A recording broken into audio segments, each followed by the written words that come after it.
From the Mint Factory. Mint condition. Okay. Very interesting transition on a lot of levels. Agreed. But the fact that, you know, how can I put this respectfully?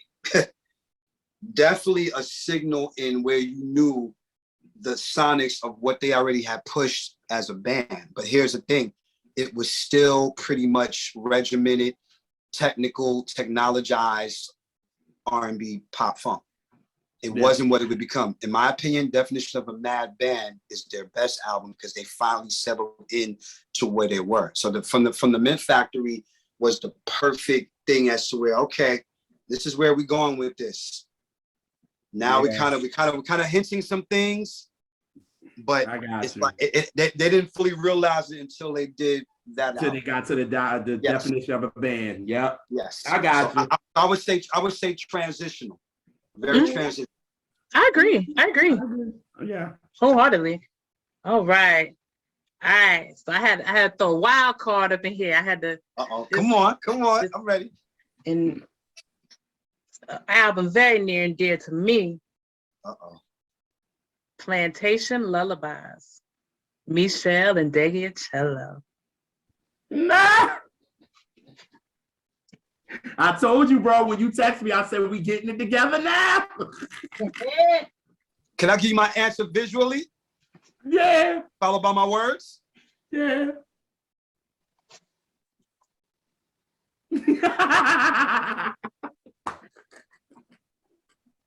Is it making sense now of Listen. First and foremost, I'm gonna go there. I knew it. Michelle, oh my God, I get emotional when I talk about that woman. Man. Oh my God. First of all, she's definitely one of the reasons why I play. That's just putting that out there. From an artistic standpoint, from a musical standpoint, from a lyrical standpoint, from a presentation standpoint, that's a 4-point deficit of what a basic dope album needs to have to even be considered in the realm of a classic.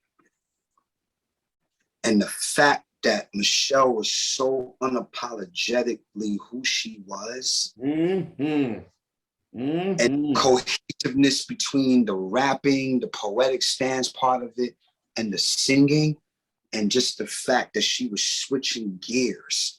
The same way how I feel about Stevie Wonder is how I feel about Michelle and Degiacello. There is no such bad thing as a bad Michelle album, in my opinion. There isn't. I own all her albums because anytime I love her record, I know that it's going to take me somewhere. So when imagine me when I first heard If That's Your Boyfriend, I'm like, what the? It was different. And then not to mention, even with everything that she was putting out around that time, like people forget that she was also on other people's projects right after that album got released. She was already all over the damn place. Yeah, so she was on Madonna's Bedtime Story. You already know I knew you was gonna go there. I'm like, that's my third favorite Madonna album. See? That's my number one there. So here's the thing. So to sum it up, I would love to have you back to talk about either this album in full or Comfort Woman in full. Preferably the latter, but either one. Either one. See my face, right? But because that's we so connected. We so here. It's not. I know a lot of time I throw around perfect album, but if there was a level higher than perfect, that's one of those albums I don't even really mention because it can't be talked about in the same category. You get it. That's why I can't. Now you understand why I can only talk with y'all about certain things. I can't because the mere mortal mind wouldn't understand what we're talking about right now. No. Because how you tied it in with everything else. Because it's so crazy with Michelle because of the fact that she didn't. She's on Maverick, as we all know. She's on Madonna's label. Yeah. But she didn't let no powers that be dictate her shit. No, At all. she did not. During that period. That's rare. Yep. Mhm. So that's why we have statements. That's how I feel about our lovely Joy Gillian. Because she had that, but they didn't know what to do. They didn't know. They didn't. Yes. Yep. And she was hanging with Madonna too as well. So as you know, Yep. she's already, so that's my big sister for life. It's my P-Funk sister forever. So my thing is that I put that in the same paraphrase because Michelle really, when they talk about the term neo soul, I'm only saying term.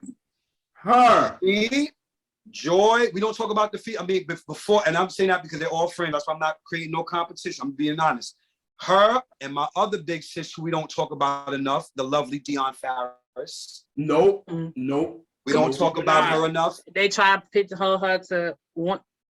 So I hate that hearing one people talk song. about her because We get it's so mad. revisionist, Yes. and I can't even have this conversation. Go read for 30 minutes and then come back and have a conversation. Yes, because about it it. pisses It's me very off. annoying. Or try hanging out with her for 2 days straight like I do. Like when she came to New York and we hung out for 2 days. Listen, people don't, I mean, I already knew, but when you really sit down and kind of get the real unfiltered conversation, like double, it really is that. So Michelle, what I appreciate about her and love so much is that the greatest thing that happened to her was doing Wild Night with John Cougar Mellencamp. Oh yeah. You know why, right? Wild Because, yeah, I'm going there. Because first of all, she played bass on the record and she killed it. Yeah. So number two, also because John Cougar still had his finger on the pulse with the pop market around that time. This is around the time when Lily Affair was happening. With Lily Affair, yeah. Sheryl Crow, I love all those girls. Sheryl Crow. Sheryl Crow. Oh yeah, that's my. Yeah. And next thing you know, here comes Michelle Nadeacello doing the second verse and duetting on the song and playing bass. And that version of Wild Night, which is originally done by the great Van Morrison, goes to I think it was top 5 on the pop chart. And Michelle Nadeacello's name is in there. For people, that song was huge. Yeah. Yeah, even for people who had to go back and didn't know who she was, because of course, obviously, she belongs to us on every level. She belongs to us. Part. So for us, it's like to have people go back. Oh, shoot, I didn't understand. She's forever ingrained in pop culture for being signed to Madonna's label and doing the song with John Cougar Mellencamp, but her body of work it's very hard to, you say I have a hard time even getting the words out because, you know, it got me, when you put that, it got me in my feelings. I'm just like, wow, because we don't talk about her enough. We don't. It's like she's one of those ones in that same paraphrase of avant-garde. I said, no, she was avant-garde before there was a such thing as avant-garde, even though I already know that avant-garde was already a word. But before we synonymized that in our R&B culture, it wasn't even cool to say that word. They were referred to as weirdos. Alternatives. Yep, that's right. Urban. You know, I'm gonna tell it. I don't give a shit because my thing is that they labeled that with us for years until it became the popular thing to do. This is the reason why I don't get excited with certain white acts. See, keyword, certain. I'm like, oh, that's I say, yeah, it's different, but ain't no different from what Michelle Nadeacello did. She's the same type of shit. So why is it that we don't talk about the pioneers of this shit and we talking about people who dare to be different? There's a whole list of that with our people. We can go on and on. Janelle Monáe came close, but then look what happened with her. They tried to, what's that group Fun? They tried to write her out the damn song. Write her out of it. I'm like, you wouldn't even have a fucking song if it wasn't for her. It wouldn't have been what it was if it wasn't for her. Because if they really cared, she would have been the cover on every fucking Rolling Stone magazine just on performance alone because nobody's gonna follow that girl on no damn stage. Ain't nobody thinking, come on. You ain't following Janelle Monáe, and she understood the sonics of everything else. But when I look at Janelle Monáe, I think about Michelle, Dion, and Joy, and Erykah Badu. I think about all the people who. That's why Erykah Badu latched on to her the way she did. I said, yeah. Erykah was like, I love her. I know Erykah sees her in that. You know what I mean? I know I see a lot of wow. Yeah. Definitely listen to me. Definitely studied me. So my thing is that. Sis, thank you for that wild card. I'm sorry that we went in that deep, but because it gets me in my feelings so much. That's why it's my favorite part of the show. when I get ready to talk about this thing I'm doing tomorrow for my documentary, we're gonna talk about most of this stuff, because a lot of people who are indie artists that have lived that thing of making creations like that, you're not going to see much of that unless there are indie artists, because on a major scale, there's only a couple of them that are able to even put out that kind of an album or cookie or put out, you know what I mean? Yes. You see where I'm going, right? The Cookie was a whole mixtape. That was a whole nother vibe. Yeah. It was another vibe. Yes, it was. Yes, it was. I love y'all so much, dog. Oh my God. Yeah. I didn't know. But that's that. When you come back, that's definitely what we're gonna talk about. Either one, but I prefer the latter. Okay. It's up to y'all. You know what we're gonna talk about? Just, hey, that album got love song 1, 2, and 3. So talk to me nice, cause you know. They ain't ready. They're not ready. You got to be on some real deep shit. For everybody who's gonna be watching this, come smoke my herb. Unless you are where we are with this right now, and you don't see this natural progression of our conversation, you wouldn't understand. You have to really be a part of who we are and what we're about to really understand that part of this conversation, and why that wild card took up a good 10 minutes for the conversation. Because Elise love that though. It spoke to my spirit, man. I'm like, because it's my I'm favorite thing. You're not alone, sis. You're not alone. She love it. She love it. Yeah. You know. Good one. Thank you for that. I appreciate that. Good one. So, how about you tell us what you got coming up that people need to check out and look up and tell them how to find you? Oh, okay. Well, 2022, I'm coming out with 5 different projects. And it's crazy because one of these projects, I'm in the studio now with the great Leon Silvers. As everybody knows, I've been working with him quite a bit, the iconic Leon Silvers. Yes, pretty much mentor to Jam and Lewis, for those that don't know. Thank you. And for those that don't know, if you don't understand why Leon Silvers influenced Jimmy Terry, L.A. Reid, and Babyface, and Teddy Riley, don't do your research. I'm gonna leave that part alone. That's all. Anyway, so I'm working with him, and I just got a call from jazz bassist, my boy, the great John Patitucci. So we're gonna be working on some jazz. Yeah, it's gonna get deep. Some jazz fusion, hip hop stuff. Yeah, we going there, bro. I'm not gonna even tell you the 2 covers we're doing, but I will tell you the artist who it is I'm covering on this record. With John Patitucci. I'm doing a George Michael cover, and I'm doing a Stevie Wonder cover. That's all I'm gonna say. It better not start with a C. No. Watch this. Guess what? It ain't none of the hits. It better not start with a C. It's not a hit. I just said both of the songs, George Michael and Stevie Wonder, it's not none of the hits. Oh, this one wasn't a hit. Okay, okay. JR, he said he ain't gonna tell you. Calm down. Damn it.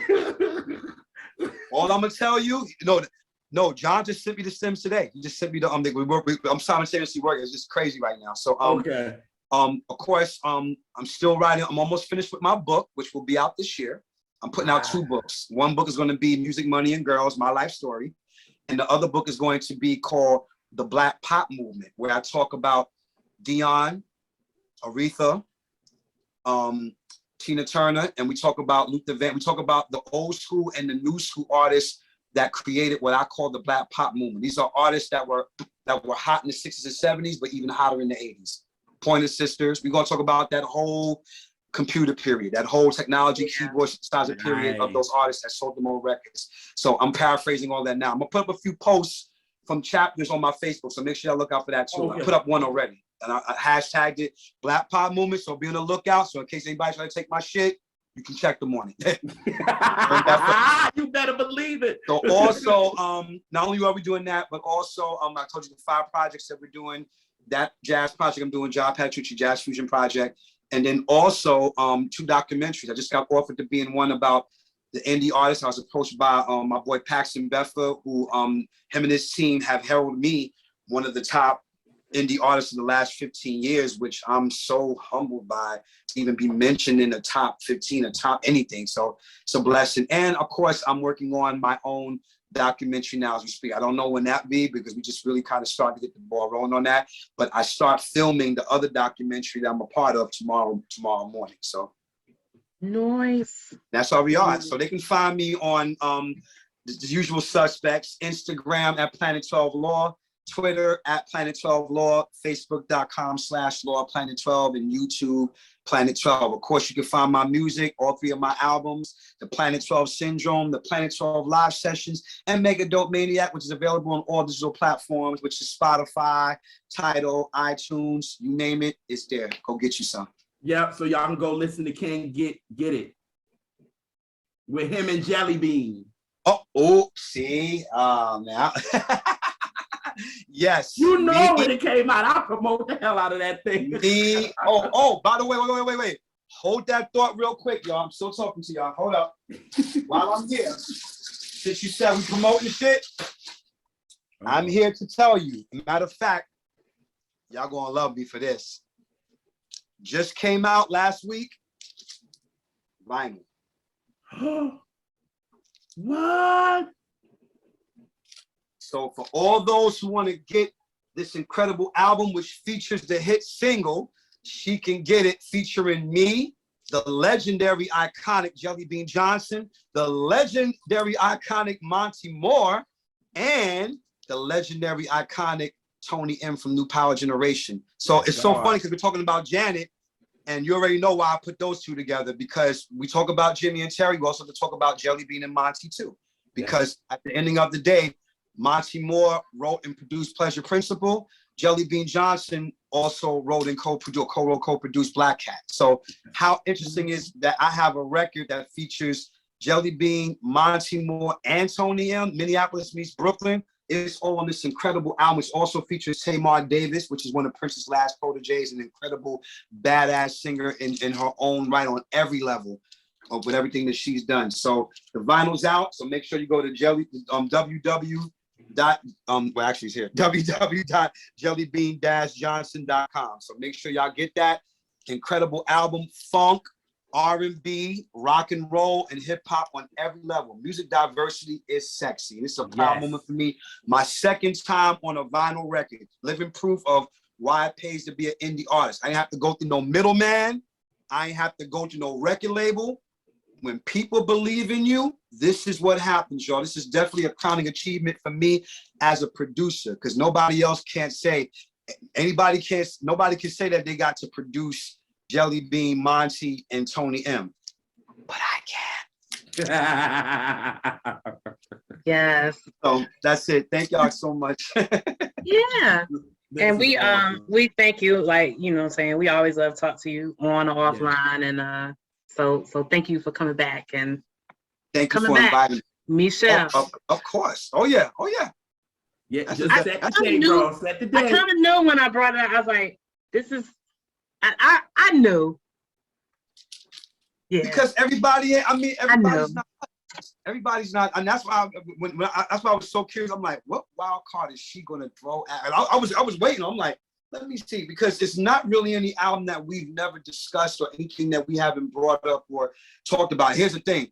If I don't talk about it, y'all damn sure gonna talk about it. That's why I'll be watching the show and stuff. I'll be like, oh, I gotta tune in this one. I'm like, oh, let me see.